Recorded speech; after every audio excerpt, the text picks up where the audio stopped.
my presentation is called Cyber Conscious. Kind of what's happening, what trends are we seeing from a claims perspective. And I think might be really interesting to know that a lot of the trends we're seeing are in the small to middle-sized businesses and not so much in the large. Even though we've all seen Capital One and Marriott, and we see all the big guys in the news, the frequency we're actually seeing in claims is in the small to medium-sized businesses, and I'll kind of discuss that a little bit. So what's going on in cyberspace? So currently, right now, what we find interesting is 70% of breaches go actually undetected internally. The average time to detect a breach is about 205 days, meaning someone infiltrates your network, gets in through business email compromise. Hackers are actually sitting there for about average of 205 days. The economic harm from cybercrime has well surpassed international drug trafficking, which I thought was an interesting stat that we found. And it's about $1.5 trillion, right? And so this is kind of the insecurity of what cybersecurity is doing today, right? Where they provide a product, they're basically giving you technology to solve the risk that technology is bringing you. And when it doesn't work, because we all know security fails at some point, then they provide you more technology to fix that current problem, right? And so it's just kind of the idea of, how do you actually get up from a risk, right? How do you actually solve cyber? And our theory is to transfer the risk, right? This is some stats on just probably ones that you've heard of, right? You see the Yahoos, the Targets, the Evernotes, the JP Morgan, the Anthem, right? So 60% of all cyber attacks worldwide are directed at small to medium-sized businesses. Even though these are the ones that we know about, the big ones, the actual, what's actually happening today, the majority of the time are actually small and middle businesses. 1 in 5 small and medium businesses fall victim to a cyber attack. Over 60% of the 62% of the compromised small to medium-sized businesses actually go out of business between 6 to 18 months. And the reason is the costs associated with the forensics, the actual, maybe a vendor, right, or a client of yours affected because of your breach has just been crippling. We see claims for, restaurants that are $500,000 in revenue. And we see claims that are exceeding $1 million, right? And so it's just so hard for a small to medium-sized business to actually absorb that themselves. Okay, so these are what we're actually seeing from a trend standpoint.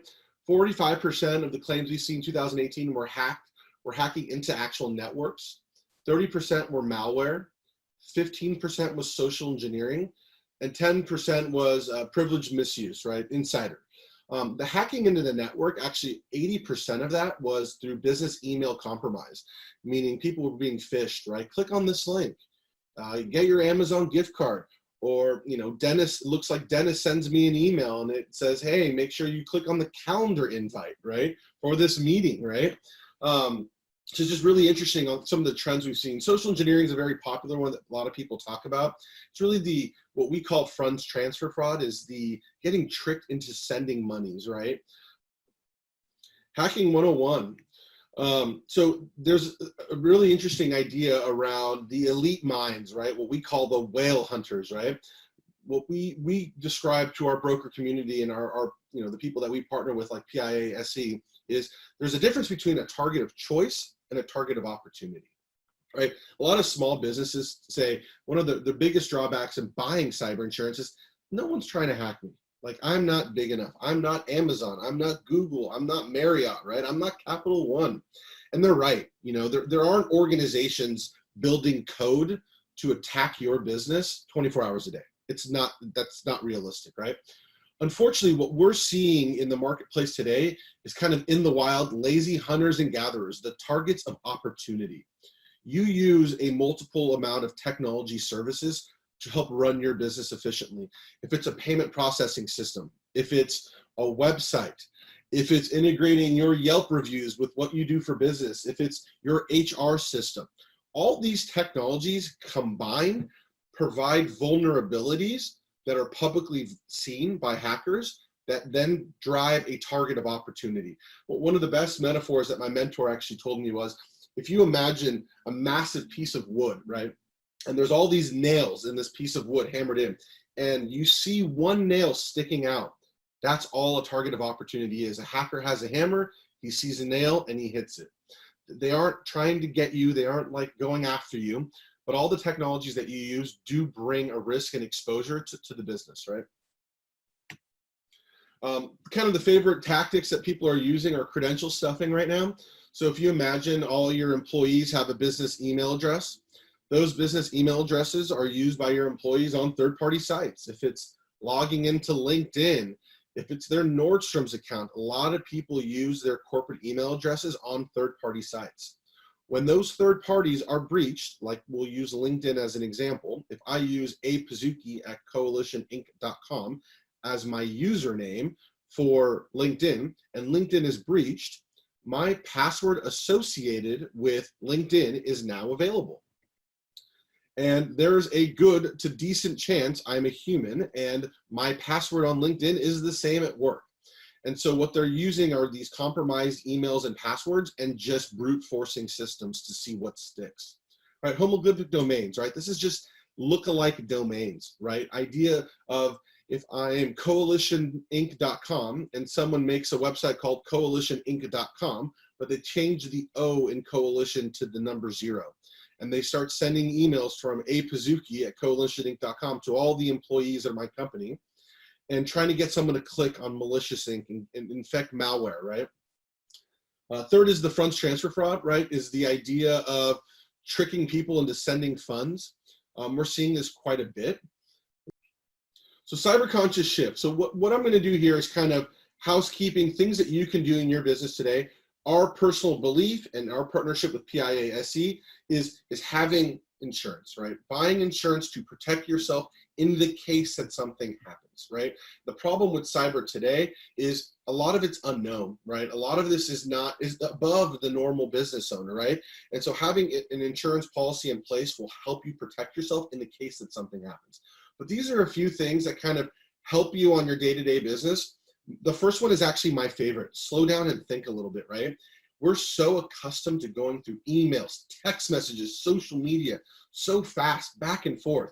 Happy clickers typically ignore key warning signs and their systems are quickly compromised.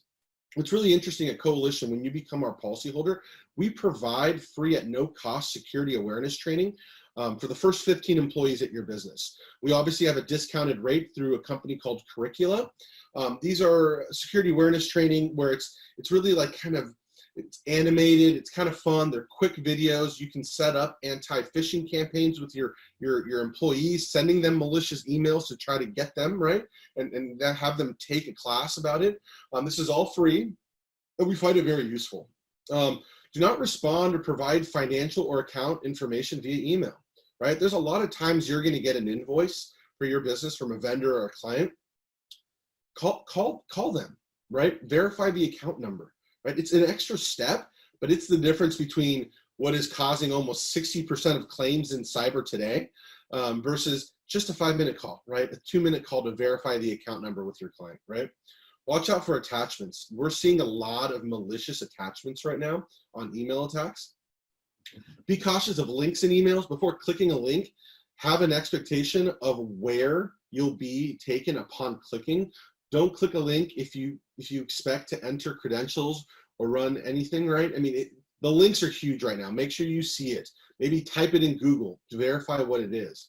When in doubt, call the requesting party of a known good phone number, right? To confirm the request, okay?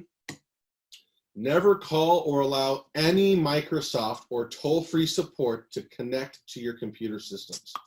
This is huge. I just got this from Apple the other day. I have an iPhone, I have a MacBook, my whole family has integrated the Apple ecosystem like a lot of people have.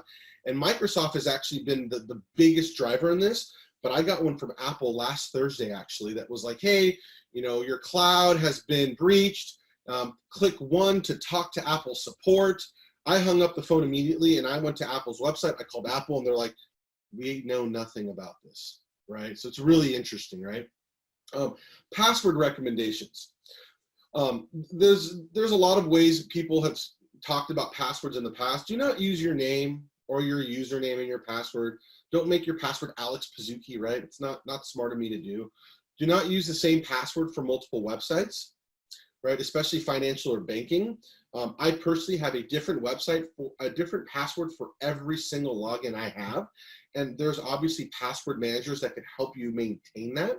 It's a step. It's something you got to check, but it's very, very good hygiene. Do not store your passwords in any, I mean, seriously, unencrypted Excel spreadsheet, Word document, or worst place, Outlook notes or drafts. Do not store them in your notes in your email systems at all. I call this my father's risk. He stores all his passwords on a Word document on his desktop, and he just goes back and forth to it. I'm like, that just doesn't work. Like, if they get in your system, like, they have everything, right? And use a password manager. For work, we use 1Password here at Coalition.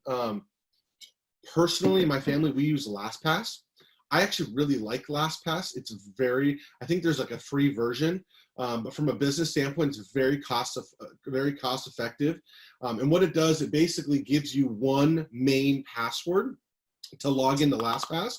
You can then upload all your different websites that you go into with the passwords associated. And when you're on your laptop and you go to those websites, you will see a LastPass icon, and you click it, and it encrypts a very large password that has nothing to do with your password, but still gives you access. So if you're like breached on that site, the password that they would see is like the craziest numeric code, and they're like, ah, dang it, they got password, right? They got password managers. There's no way we're getting it, right?